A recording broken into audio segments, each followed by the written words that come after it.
मित्रांनो, माणूस जास्त भावनिक असला की तो नात्यांना जपताना स्वतःलाच हरवू लागतो. समोरचा चुकीचा असतानाही तो स्वतःलाच दोष देतो आणि कदाचित चूक माझीच असेल असं मानायला लागतो. कारण त्याला भांडण नको असतं, नातं तुटू नये असं वाटतं आणि म्हणून तो स्वतःच्या भावनांना बाजूला ठेवतो. पण हाच स्वभाव हळूहळू त्याला आतून कमकुवत बनवतो.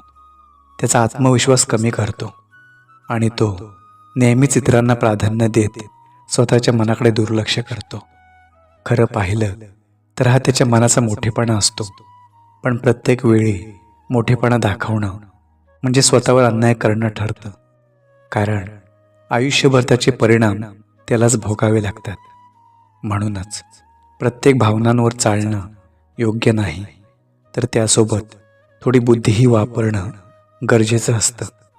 जेव्हा भावना आणि विचार यांचा समतोल साधला जातो तेव्हाच निर्णय योग्य ठरतात आणि माणूस स्वतःलाही जपतो आणि नात्यांनाही. कारण शेवटी स्वतःला हरवून जपलेलं नातं कधीच खऱ्या अर्थाने टिकत नाही.